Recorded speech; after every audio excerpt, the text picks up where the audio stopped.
What is up, guys? I am back again. This past week I've just been at a camp volunteering, so I'm just gonna throw a couple really quick clips in from that.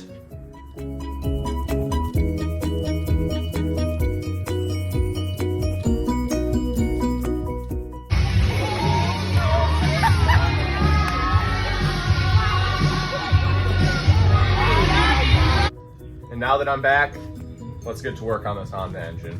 I did not get any work on it while I was out of town. For now, I'm gonna do the timing myself. I got everything here, the belt, water pump, pulleys, hydraulic tensioner. So I watched a couple videos. It should not be too difficult to do, so let's get started.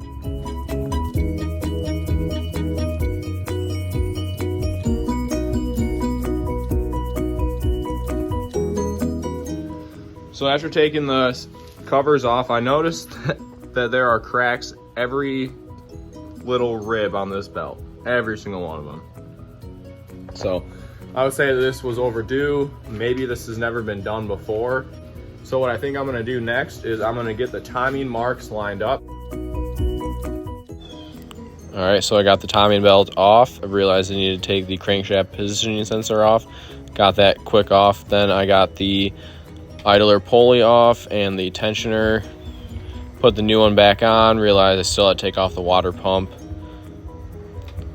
then leaked a bunch of coolant out of the car, so clean that all up, and here we are.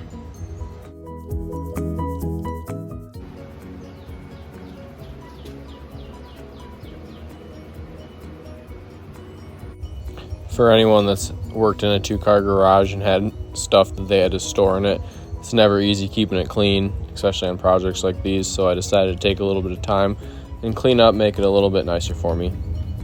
And once you know it, my buddy Jack with the Miata pulls up. He's been working on it a lot lately, so he's gonna give me a hand and some moral support. All right, so Jack's here now. We got everything cleaned up and threw on the new water pump. Jack, while I was kind of chilling, just got the front main seal out, and kind of the way he did it was using a tool like this. There's other tools to get, and he stuck it on the inside and just like pried it, and we stuck something on the backside to help get leverage, and then just yanked it right out. And I don't see any marring, maybe like the littlest scuff, but I think we're good on that one, so we can get the new one in. There needs a little oil or brake fluid.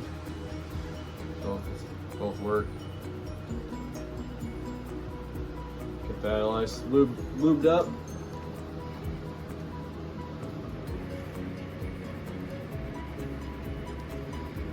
Slide her in there. And what you're gonna want to do is use the old seal and hammer it in lightly, evenly too. Oh. Brandy says she's hungry. Okay. You want to stick around for herbs? Sure. I'm gonna go in. I gotta kind of take a dump. You gotta do what? Gotta take a dump. Okay, so I'm gonna be using orange thread lock to hold this bolt in. Should be good.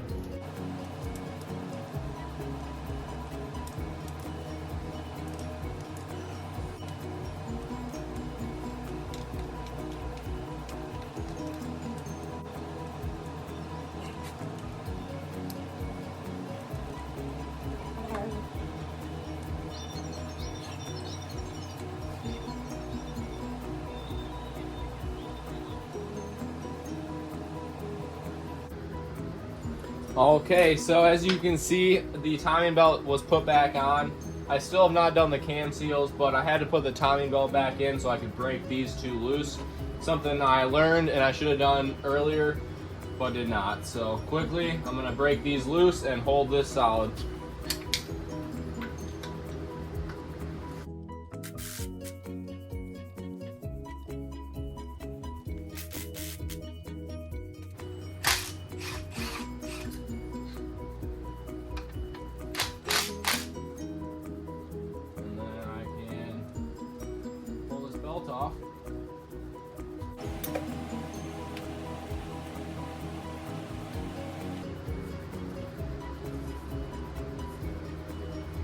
still lined up.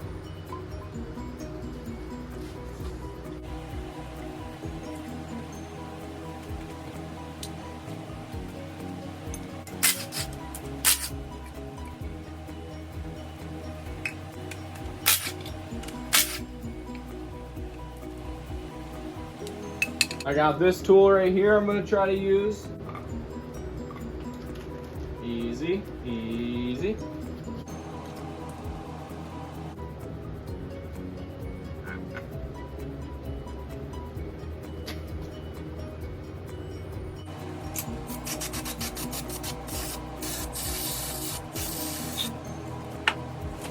And I've got the new cam seals right here. Make sure they fit, they will.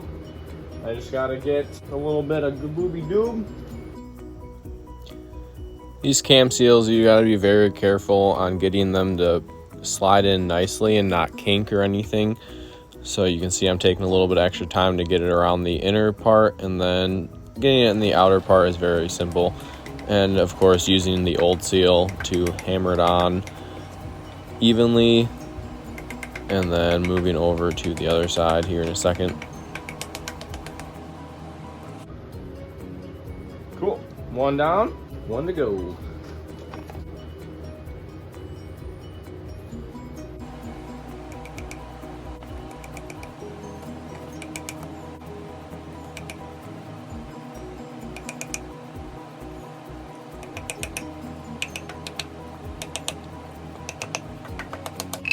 The back timing covers that I'm putting on right now, there is a seal on the bottom of it. You want to make sure it stays in, and you clean it up a little bit so it has a nice seal to protect the timing cover and everything inside of it. Every cover on the timing belt that covers it has a seal as well that you want to make sure is clean and is going to compress against the metal nicely and keep everything safe.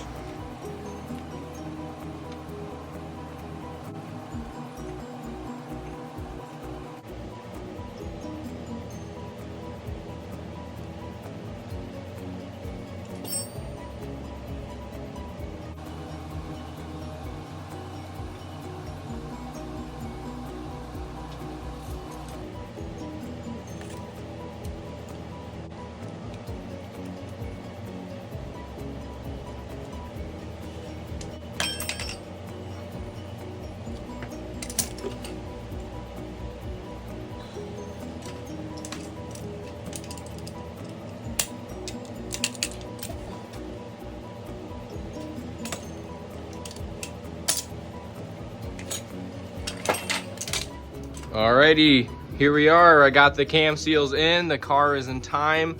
Only thing left to do is gonna be torque everything down, but what I gotta do is I'm gonna kind of tighten up some stuff, and then I'm gonna do a spin, a couple cranks over, make sure that the timing marks stay in line.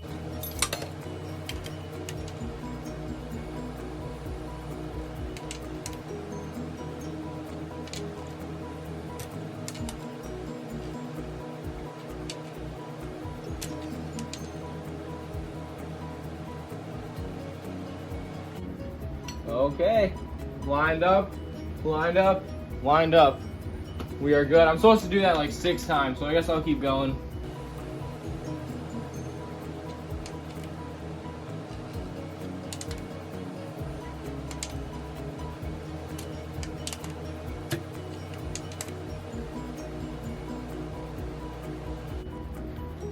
And still good. All right, so next up is going to be to torque down these. I just got the water pump torqued down. I'm gonna do the pulley right here quick, and I have a new tool I'm using. This tensioner pulley is torqued 33 foot-pounds of torque.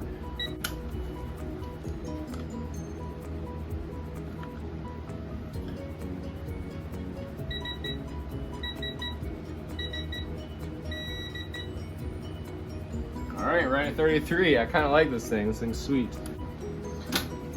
This little tool is from Harbor Freight, but the tensioner pulley is for 19. To 19.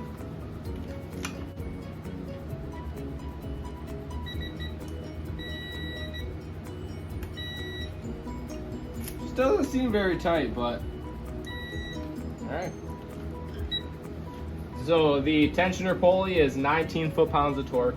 This idler pulley is 33 foot-pounds of torque. These holding the water pump on are all 8.7 foot-pounds torque or 104 inch-pound torque.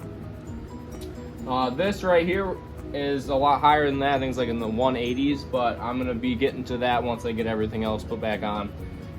But for now, the car is in time, everything is torqued down, besides these guys. So next up is to torque these. So 67 foot-pounds of torque. I'm gonna see if this is gonna turn it. I don't think it should. Nah, it's about to turn it.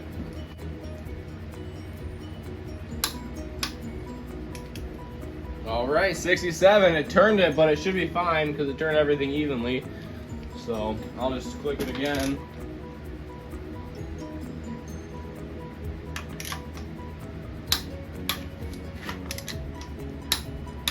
Oh yeah, 67, we're good. So other than that, I guess it's just throw everything back on. So I'm gonna have somebody check this out and give me a second guess. So I'm not gonna put the covers on yet, but that is gonna end the video. So thank you guys so much for watching. And next up is cleaning this up and getting the valves adjusted, because on these Hondas, after 100,000 miles, you're supposed to get the valve covers done and the valves adjusted because I guess the springs loosen up over time. I haven't heard about that in other cars, but for this one, I have crazy valve tick. So that's what I'm gonna do next. Stay tuned. Peace out.